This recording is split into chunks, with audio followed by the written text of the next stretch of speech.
وَلَمْ يَكُنْ كَذَلِكَ عَلِيٌّ اور علی ایسے نہیں تھے، یعنی ان کے لیے لوگوں کے دلوں میں محبت نہیں تھی.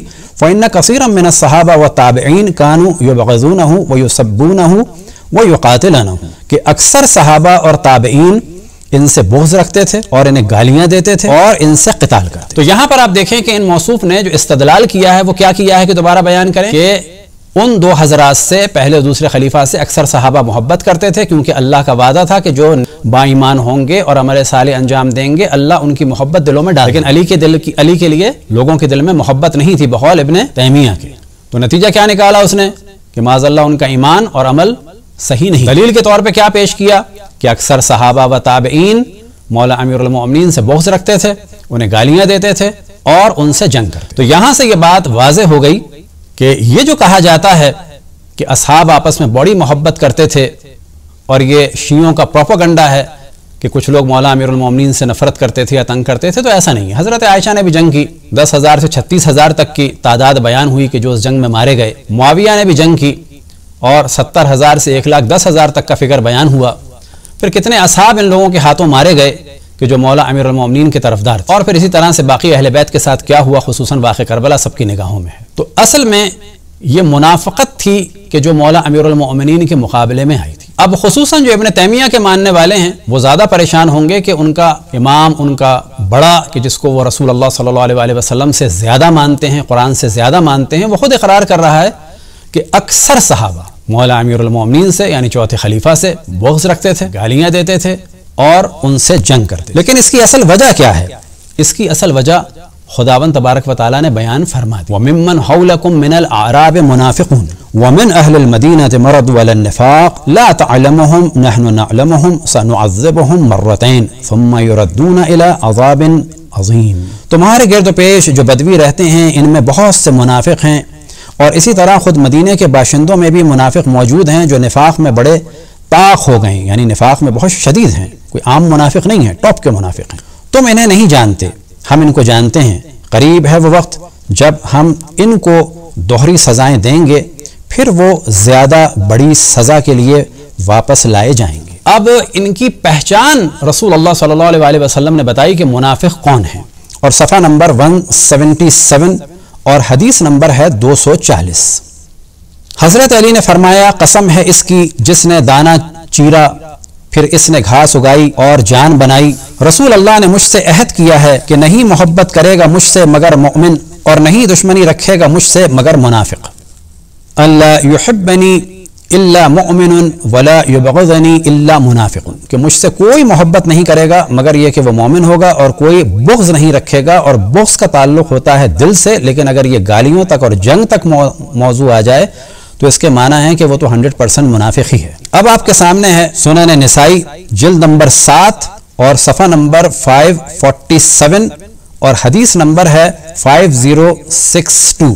اور یہاں پر بھی یہی موضوع ہے. رسول اللہ صلی اللہ علیہ وسلم نے فرمایا، وہاں پر یہ ہے کہ مولا امیر المؤمنین رسول اللہ صلی اللہ علیہ وسلم کو قول ارشاد فرما رہے ہیں کہ مجھ سے محبت نہیں کرے گا مگر یہ کہ کوئی مومن، اور مجھ سے بغض نہیں رکھے گا مگر یہ کہ منافق. اور یہاں پر رسول اللہ صلی اللہ علیہ وسلم کا قول عیناً نقل فرما رہے ہیں کہ اے علی تم سے کوئی محبت نہیں کرے گا، انہو لا یحبک الا مؤمن ولا یبغضک الا منافق، کہ تم سے کوئی محبت نہیں کر سکتا مگر یہ کہ وہ مومن ہوگا، اور کوئی بغض نہیں رکھ سکتا مگر یہ کہ وہ منافق. تو یہاں پتہ چل گیا کہ یہ اکثر جو تھے ابن تیمیہ کے بقول یہ منافق. اور اللہ سبحانہ و تعالی نے جو وعدہ کیا ہے ایمان والوں اور عمل صالح والوں کی محبت مومنین کے دل میں ڈالے. اب جو منافق ہیں وہ ظاہر کیسے محبت کر سکتے ہیں مولا امیر المومنین سے؟ دوسرا کام کیا وہ کرتے تھے کہ مولا امیر المومنین کو گالیاں دیتے. آپ کے سامنے ہے المستدرک علی الصحیحین جلد نمبر 3 اور صفحہ نمبر ہے 140 اور حدیث نمبر ہے 4679. اور یہاں پر رسول اللہ صلی اللہ علیہ وسلم کا ارشاد ہے من سب علیا فقد سبنی، جس نے علی کو گالی دی ایسا ہے جیسے کہ اس نے مجھے گالی. پھر حدیث نمبر 4680 میں ہے من سب علیا فقد سبنی ومن سبنی فقد سب اللہ تعالی، جس نے علی کو گالی دی اس نے مجھے گالی دی، جس نے مجھے گالی دی اس نے اللہ سبحانہ و تعالی کو. پھر حدیث نمبر 4681 میں ہے من اطاعنی فقد اطاع اللہ ومن عصانی فقد عصى اللہ، کہ جس نے میری اطاعت کی اس نے اللہ سبحانہ و تعالی کی اطاعت کی. اور جس نے میری مخالفت کی اس نے اللہ کی مخالفت کی، ومن اطاع علیا فقد اطاعنی، اور جس نے علی کی اطاعت کی اس نے میری اطاعت کی، ومن عصا علیا فقد عصانی، اور جس نے علی کی مخالفت کی اس نے میری مخالفت۔ لہٰذا جو لوگ مولا امیر المومنین کے مخالف تھے یا جنہوں نے ان کی اطاعت نہیں کی یا جنہوں نے ان سے جنگ کی، ان سب نے در حقیقت رسول اللہ صلی اللہ علیہ وسلم سے اور نتیجتاً اللہ سبحانہ و تعالیٰ سے جنگ کی۔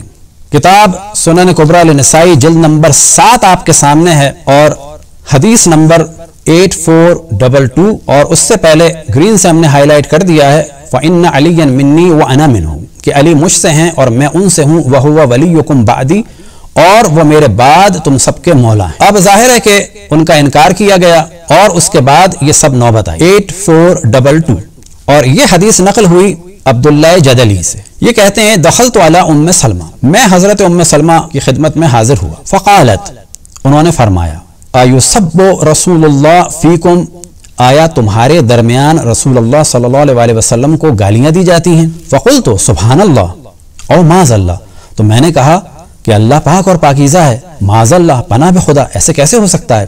قالت سمعت رسول اللہ یقول من سب علیا فقد سبنی، تو حضرت ام سلمہ سلام اللہ علیہا ارشاد فرماتی ہیں کہ میں نے رسول اللہ صلی اللہ علیہ وسلم سے سنا ہے کہ وہ ارشاد فرماتے تھے من سب علیا فقد سبنی، جس نے علی کو گالی دی اس نے مجھے گالی دی۔ تو یہاں پر حضرت ام سلمہ اصل میں فرما رہی ہیں کہ تم لوگوں کے درمیان جب تم علی کو گالیاں دیتے ہو تو در حقیقت رسول اللہ صلی اللہ علیہ وآلہ وسلم کو گالیاں دیتے ہو۔ تو آپ کے سامنے ہم نے اس چیز کو بیان کیا، اس طرح سے ابن تیمیہ نے مولا امیر المؤمنین کو بے عمل اور بے ایمان ثابت کرنا چاہا، اور یہ ثابت کرتے کرتے اس چیز کا اقرار کیا کہ اکثر صحابہ مولا امیر المؤمنین کے دشمن تھے، لیکن رسول اللہ صلی اللہ علیہ وآلہ وسلم پہلے ہی ارشاد فرما چکے تھے کہ جو بھی علی کا دشمن ہوگا بغض رکھے گا وہ منافق ہے، اور جو بھی علی کو گالی دے گا اس نے مجھے، اور جس نے مجھے گالی دی اس نے اللہ سبحانہ و تعالیٰ کو گالی۔ اور یہی وہ چیزیں ہیں کہ جو ابن تیمیہ نے بیان کی، انہی چیزوں کو ہم بیان کرتے ہیں تو کہا جاتا ہے کہ ہم توہین صحابہ کر رہے ہیں۔ اب یہاں پر ہم ابن تیمیہ کے ماننے والوں سے صرف ایک سوال کریں گے، یا ابن تیمیہ یہ بات سچ کہہ رہے ہیں کہ اکثر صحابہ اور تابعین مولا امیر المؤمنین سے بغض رکھتے تھے اور انہیں گالیاں دیتے تھے اور ان سے جنگ کرتے تھے، یا جھوٹ کہہ رہے ہیں؟ اگر یہ جھوٹ کہہ رہے ہیں تو اس کا مطلب ہے یہ اصحاب کی توہین کر رہے ہیں اور انہیں آپ کافر مانیں، کیونکہ اصحاب کی توہین کرنے والا کافر ہے۔ اور اگر یہ سچ کہہ رہے ہیں اس کا نتیجہ کیا ہے؟ اس کا نتیجہ یہ ہے، اس کے معنی یہ ہیں کہ اکثر صحابہ منافق تھے ابن تیمیہ کے حساب سے، کیونکہ وہ مولا امیر المؤمنین سے بغض رکھتے تھے۔